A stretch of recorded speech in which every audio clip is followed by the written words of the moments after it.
Hello, আসসালামু আলাইকুম। Welcome back to my channel. Eid উপলক্ষে আজকে আমি নিয়ে এসেছি মজাদার নকশি পিঠা। তাহলে চলুন আজকের এই রেসিপিটি শুরু করা যাক।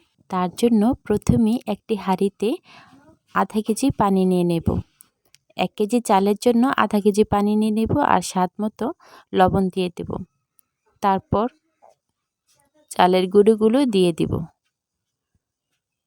সিদ্ধ হওয়ার জন্য এখানে 4-5 মিনিট ঢেকে অপেক্ষা করব। ফিরে এলাম 4-5 মিনিট পর।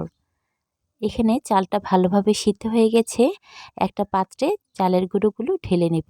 একটু গরম অবস্থায় থাকতেই একটা সুন্দর ডো বানিয়ে নেব। এই পিঠার কাইটাকে যত ভালোভাবে মথে নেওয়া যায় পিঠাটা খেতে ততই মজা লাগে এবং নরম হয়ে থাকে। তাই আমরা এই কাইটাকে বেশ কতক্ষণ মথে আমরা একটা ঢাকনা দিয়ে ঢেকে রাখব। এখান থেকে কিছু অংশ নিয়ে একটা রুটি বানিয়ে নেব। রুটিটা বেশি পাতলাও হবে না আবার বেশি ভারীও হবে না। রুটিটা ঠিক এমন পুরুত্বের হবে। আপনাদেরকে দেখিয়ে দিচ্ছি। তারপর এই রুটির উপরে একটু তেল ব্রাশ করে দেব, এতে করে নকশাটা খুব ভালোভাবে ওঠে। আপনাদের ইচ্ছে মতো যে কোনো ডিজাইন করে নিতে পারেন। তারপর 2 দিক দিয়ে খেজুরের কাঁটা দিয়ে এই ডিজাইনগুলোকে উঠাতে হয়। আপনাদের কাছে যদি খেজুরের কাঁটা না থাকে তাহলে এটা টুথপিকের সাহায্যেও করা যায়। তারপর সাইডের অংশগুলো কেটে দেব। তারপর একটি টিন কেটে সাইডগুলো ডিজাইন করে দেব। আপনাদের কাছে যদি এরকম টিন না থাকে তাহলে কয়েলের স্ট্যান্ড দিয়েও এই ডিজাইনটি করে নিতে পারেন। এরকম করে আমরা আরও কয়েকটা পিঠা বানিয়ে নেব। এই ডিজাইনগুলো আপনাদের ইচ্ছে মতো করে নিতে পারেন। আমাদের সবগুলো পিঠা তৈরি হয়ে গেলে একটি ফ্রাই প্যানে ডুবো তেলের মধ্যে পিঠাগুলো ভেজে নেব। যখন তেলটা গরম হয়ে যাবে তখন এই পিঠাগুলো দিয়ে দেব। মিডিয়াম আঁচে সবগুলো পিঠা হালকা করে ভেজে নেব। এই পিঠাটা 2 বার ভাজতে হবে, তাই এগুলো এখন হালকা ভেজে উঠিয়ে রাখব। এভাবে সবগুলো পিঠা ভেজে উঠিয়ে রাখব। সবগুলো ভাজা হয়ে গেলে এই পিঠাগুলো 7 থেকে 8 ঘন্টা পরে ভাজা যায়, আর না হলে পরের দিনও ভাজা যায়। তবে পরের দিন ভাজলেই পিঠাটা খেতে ভালো লাগে।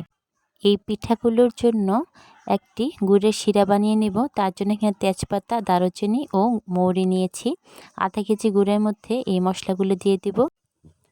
তারপর এখানে হাফ কাপ পানি দিয়ে দেব। এই পানি দিয়ে একটি গুড়ের শিরা তৈরি করে নেব। গুড়টা যখন ভালোভাবে বলক আসবে তখন 4-5 মিনিট ভালোভাবে কষিয়ে একটা সুন্দর শিরা তৈরি করব। যখন দেখব একটি তারের মতো হয়ে গেছে তখনই বুঝতে হবে আমাদের শিরাটা পারফেক্টভাবে তৈরি হয়ে গেছে। আমরা পিঠাগুলো পরের দিন আবারও ভেজে নেব। তার জন্য প্রথমেই আবার তেল দিয়ে দিলাম। তেলের মধ্যে সবগুলো পিঠা কড়া করে ভেজে নেব। ভাজা হয়ে গেলে ওই তৈরি করা শিরার মধ্যে দিয়ে দিব। এই পিঠাগুলো গুড়ের শিরার মধ্যে দিয়ে ডুবিয়ে রাখতে হবে 3-4 মিনিট। তারপরে শিরাগুলো ভিতরে ভালোভাবে ঢুকে যাবে। এতে করে পিঠাটা খেতে বেশ ভালো লাগবে। এই পিঠাগুলো 3-4 মিনিট ভিজিয়ে রাখার পর একটি পাত্রে সবগুলো পিঠা উঠিয়ে রাখব। আর হ্যাঁ, আমার এই ভিডিওটি ভালো লাগলে একটি লাইক দিয়ে ভিডিওটা দেখা শুরু করবেন। আর আরেকটু ভালো লাগলে প্লিজ আমার চ্যানেলটাকে সাবস্ক্রাইব করে দিবেন। এরকম নকশি পিঠা যদি ঈদের আগে বানিয়ে নেওয়া যায় তাহলে ঈদের খুশিটা আরও বেড়ে যায়, তাই না? আশা করি আপনারাও এই নকশি পিঠা বানিয়ে খাবেন, তাহলে পরিবারের সবাই অনেক খুশি হয়ে যাবে। আসসালামু আলাইকুম, আল্লাহ হাফেজ।